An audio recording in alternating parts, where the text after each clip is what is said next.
በስመ አብ ወወልድ ወመንፈስ ቅዱስ አሐዱ አምላክ አሜን። ኪዳነ ምሕረት።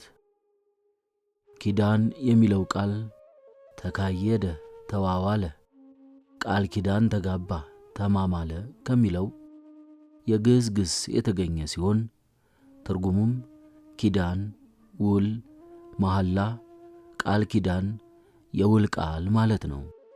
በሌላ በኩል ኪዳን የጸሎት ስም ሲሆን ጌታችን ሞትን ድል አድርጎ ከተነሳ በኋላ ከማረጉ በፊት ለሐዋርያት ያስተማራቸው ጸሎት ኪዳን ይባላል። እመቤታችን ቅድስት ድንግል ማርያም ከልጇ ከወዳጇ ከጌታችን ከአምላካችንና መድኃኒታችን ኢየሱስ ክርስቶስ የምሕረት ቃል ኪዳን ውልን፣ ስምምነትን የተቀበለችበት ዕለት የክብረ በዓል ስም ደግሞ ኪዳነ ምሕረት ይባላል። በየዓመቱ የካቲት 16 ቀን የምናከብረው ይህ በዓል እመቤታችን ቅድስት ድንግል ማርያም በጎለጎታ በልጇ በመቃብር ላይ ሆና ልጄ ወዳጄ ሆይ ከሥጋዬ ሥጋ ከነፍሴ ነፍስ ነስተህ ሰው ስለ መሆንህ 9 ወር ከ5 ቀን ስለ ቻለህ ማኅፀኔ ከአንተ ጋር ከአገር ወደ አገር ስለ መሰደዴ መጥተህ ልመናዬን ትሰማኝ ዘንድ እለምንሃለሁ እያለች ስትጸልይ ጌታ እልፍ አእላፍ መላእክቱን አስከትሎ ወደ እርሷ መጥቶ እናቴ ማርያም ሰላም ላንቺ ይሁን፣ እንዳደርግልሽ የምትለምኝኝ ምንድን ነው አላት። እመቤታችንም በስሟ የሚማጸኑትንና መታሰቢያዋን የሚያደርጉትን ለችግረኛ የሚራሩትን ቤተ ክርስቲያንን የሚያንጹትን ዕጣን ዘይትና መባዓ ለቤተ ክርስቲያን የሚሰጡትን ለእመቤታችንና ለሃይማኖታቸው ካላቸው ፍቅር የተነሣ ልጆቻቸውን በስሟ የሰየሙትን ሁሉ እንዲምርላትና ከሞተ ነፍስ እንዲያድንላት ጠየቀችው። ጌታችንም ይህን ሁሉ እንዳደርግልሽ ማልኩ፣ በራሴ በአባቴና በመንፈስ ቅዱስ ማልኩልሽ ብሎ ቃል ኪዳን ገብቶላት ወደ ሰማይ አርጓል። ለዚህም ነው ቅዱስ ያዕቆብ ዘስሩግ በቅዳሴው ዳግመኛም በእናትህ በማርያም ተማጽነናል፣ ይህችውም አንተን በመውለድ እመቤታችንና የባሕርያችን መመኪያ ናት። አንተ መታሰቢያሽን ያደረገ ስምሽንም የጠራ የዘላለም ድኅነትን ይድናል ብልሃታልና በማለት የሚማጸነው። በተአምረ ማርያም መጽሐፍ እንደተመዘገበው በዚህ ዕለት የሚታሰቡ 2 ተአምራት አሉ። ከነዚህም አንደኛው የስምዖን ታሪክ ነው። ስምዖን የሚባል እንግዳ ተቀባይ ደግ ሰው ነበር። ሰይጣን ለምቀኝነት አያርፍምና ከዕለታት አንድ ቀን በእንግድነት በቤቱ ገብቶ ልጅህን አርደህ ካላበላኸኝ ሌላ ምግብ አልበላም አለው። በዚህ ጊዜ ስምዖን ሲያወጣና ሲያወርድ ቆየና አብርሃም ልጁን ሰውቶ ነው የእግዚአብሔር ሰው የተባለው በማለት የእግዚአብሔርን እንግዳ ላለማሳዘን ሲል ልጁን አርዶ አቀረበለት።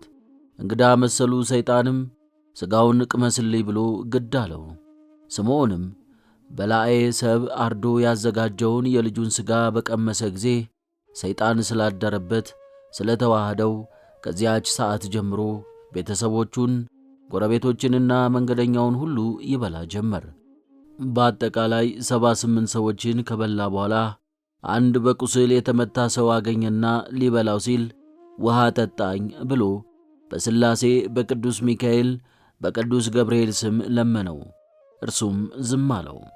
በመጨረሻም በድንግል ማርያም ስም አለው። ስምዖንም የእመቤታችንን ስም በሰማ ጊዜም ወደ ልቦናው ተመልሶ እስኪ ቃሉን ድገመው አለው። በሽተኛውም መልሶ ስለ ድንግል ማርያም ውሃ ጠጣኝ ብሎ ለመነው። ያን ጊዜ ይህችስ እንደምታስምር በልጅነቴ ሰምቻለሁ ብሎ ጥቂት ውሃ ሰጠው። ውሃው ጉሮሮውን እንኳን ሳያርስለት ጨረስክብኝ ብሎ ነጥቆት ሄደ። በሌላ ቦታም አንድ ገበሬ አግኝቶ ሊበላ ሲል ገበሬው በላዔ ሰብ የምትባል አንተነህ ባለው ጊዜ ለካስ አመሌን ሰው ሁሉ አውቆብኛል ብሎ ዋሻ ገብቶ በመጸጸት በዚያው ሞተ። ነፍሱንም መላእክት ጽልመት መጥተው ሲወስዷት እመቤታችን ልጄ በማይታበል ቃልህ ይህችን ነፍስ ማርልኝ አለችው። ጌታችንም 78 ነፍስ ያጠፋ ፈጣሪውን የካደ ሰው ይማራልን አላት። እመቤታችንም በስሜ የተጠማውን ውሃ ጠጥቶ የለምን ብላ ስምዖንን ወይንም በላዔ ሰብን አስምረዋለች። ነፍሱንም መላእክት ብርሃን መጥተው ወደ ገነት አስገብተውታል።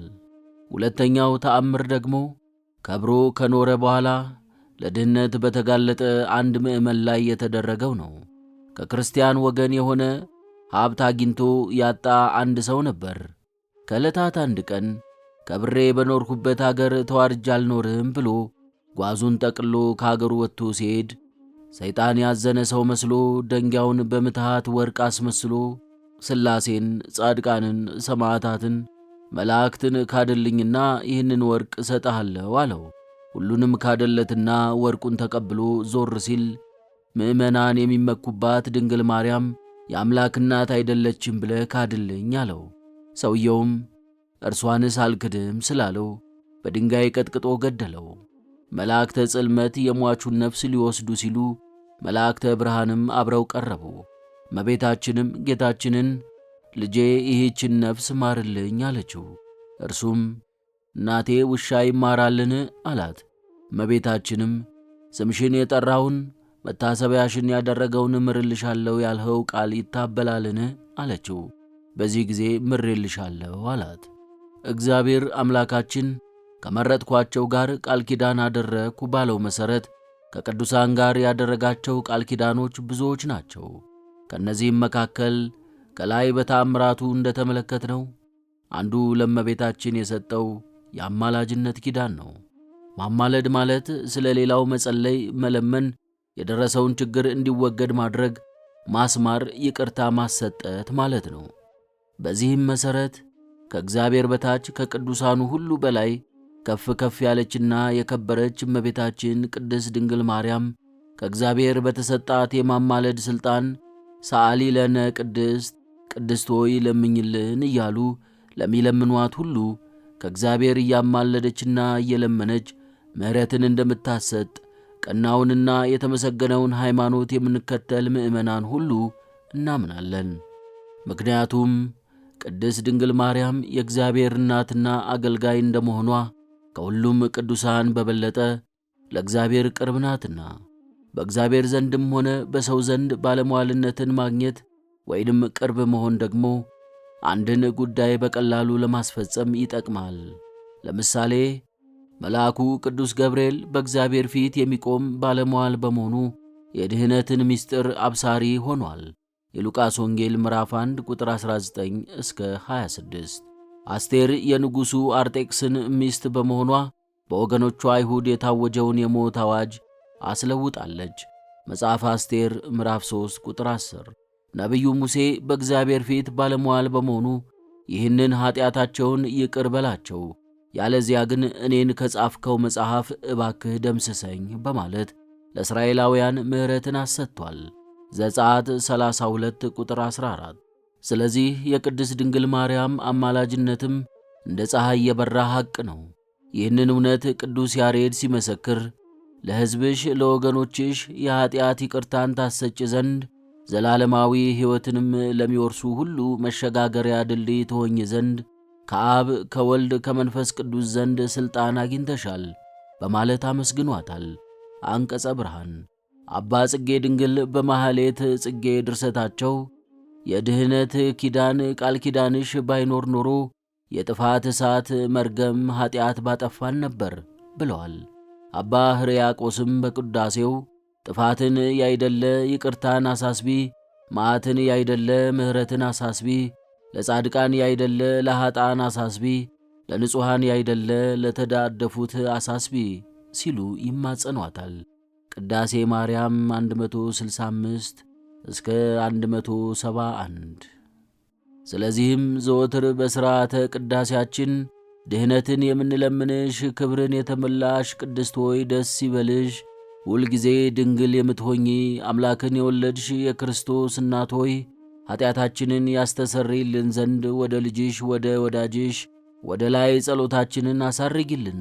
በእውነት የጽድቅ ብርሃን የሚሆን አምላካችንን ክርስቶስን የወለድሽልን ንጽሕት ሆይ ደስ ይበልሽ፣ ንጽሕት ድንግል ሆይ ለነፍሳችን ይቅርታን ያደርግ ዘንድ ኀጢአታችንንም ያስተሰርይልን ዘንድ ወደ ጌታችን ለምኝልን። በእውነት ለሰው ወገን አማላጅ የምትሆኚ አምላክን የወለድሽ ንጽሕት ቅድስት ድንግል ማርያም ሆይ ደስ ይበልሽ። የኀጢአታችንን ስርየት ይሰጠን ዘንድ በልጅሽ በክርስቶስ ፊት ለምኝልን። በእውነት ንግሥት የምትሆኚ ንጽሕት ድንግል ሆይ ደስ ይበልሽ። የባሕርያችን መመኪያ ሆይ ደስ ይበልሽ። አምላካችን አማኑኤልን የወለድሽልን ሆይ ደስ ይበልሽ። በጌታችን በኢየሱስ ክርስቶስ ፊት እውነተኛ አስታራቂ ሆነሽ ታስቢን ዘንድ እንለምንሻለን። ለነፍሳችን ይቅርታን ያደርግልን ዘንድ ኀጢአታችንንም ያስተሰርይልን ዘንድ በማለት እመቤታችንን እንማጸናታለን።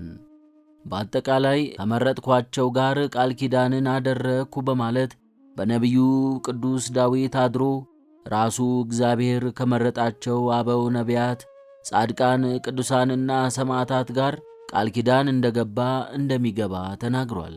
መዝሙር 88 ቁጥር 3።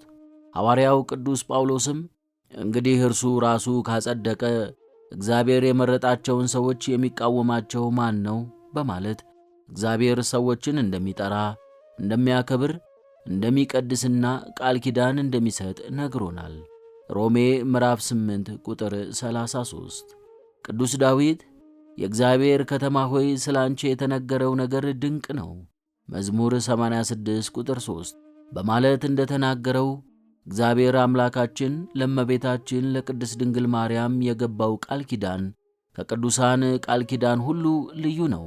ይህም እንደምን ነው ቢሉ ለአምላክ እናትነት የተመረጠች ልዩ እናት በመሆኗ አምላክ ከሥጋዋ ሥጋ ከነፍሷ ነፍስ ነስቶ ከእርሷ በመወለዱ ከመውለዷ በፊት በወለደች ጊዜ ከወለደች በኋላ ምንጊዜም ድንግል በመሆኗ በሁለቱም ወገን በሐሳብም በገቢርም ድንግል በመሆኗ አማላጅነቷ የወዳጅነት ሳይሆን የእናትነት በመሆኗ ዓለም ይድን ዘንድ የድኅነት ምክንያት አድርጎ አምላክ ስለመረጣት ነው። ስለዚህ ብዙ ከንቱ ሐሳቦችን ትተን እንደ በላዔ ሰብ በቃሏ ኪዳን ተጠቅመን ንስሐ ገብተን ቅዱስ ሥጋውን ክቡር ደሙን ተቀብለን የስሙ ቀዳሽ የመንግሥቱ ወራሽ ለመሆን ያብቃን። የእግዚአብሔር ቸርነት፣ የእመቤታችን አማላጅነት፣ የቅዱሳን ተራዳይነት አይለየን። ወስብሐት ለእግዚአብሔር። አሜን።